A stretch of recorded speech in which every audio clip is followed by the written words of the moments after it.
Somebody wakes up in the morning, the first thing he greets is his phone, and he's there looking at pictures till 12. His headache that will stop him from that phone, and he stands up, he eats food, he comes back. By the time he's looking at the time again, it's 4 p.m. The day is finished, and his heart is not troubled.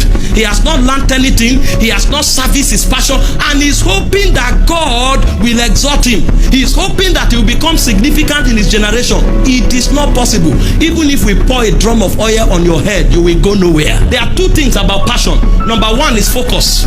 Number two is resilience.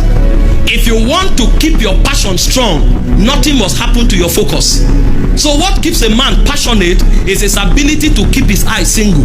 The moment your eyes become divergent, your focus has been affected, your passion will go down. Because the secret of passion is focus. In 1 Kings chapter 20 verse 40, the prophet told the king a parable. He said, my Lord gave me a servant to keep. He said, but as I was busy here and there, I lost him. Jesus was speaking. He said, if your eyes be single, he said, your whole body will be filled with light. The reason many have lost their passion is because they have no focus. In 1 month, they attend 12 birthday parties. In 1 month, they attend 15 naming ceremonies. August, you are not a party. They go to places where they have no business. They go to places where they are not celebrated.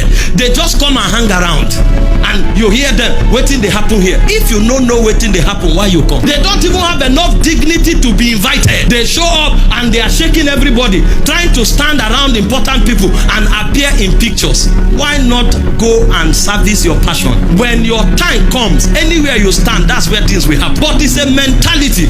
I was listening to Bishop David Oedeko. He said he was in Lagos for 21 years. He didn't know the road to the market. He said he only knows the road to 2 places, to the church and to the airport, because it's about his business. The things that are not important, he looks for people who can do that, who their purpose for life is at that level. He pays them to do it so that they can maximize time, because your greatest asset is actually time. And if you are not passionate, you will waste time. They asked Chinua Achebe, if you were given the opportunity again, what will you demand for?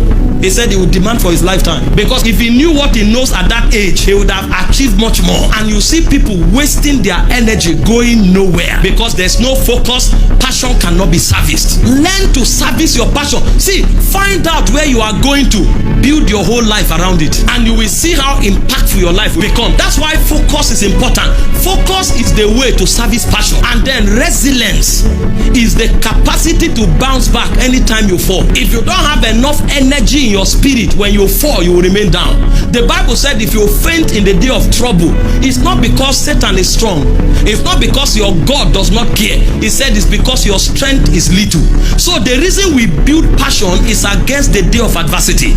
In case I fall, there should be residual energy to bounce back. The Bible said if a righteous man falls 7 times, it says 7 times he will rise again. That means there should be energy reserve in your spirit for you to be able to bounce back. But many are not building energy because they don't know that it's a necessary ingredient for a man who is on a mission. Did you read the story of the foolish virgins? At the crucial time, that was when they ran out of oil, and they came to their fellows. They thought it was a cheap thing to access. Give us oil. They said no. Oil is not given, it's bought.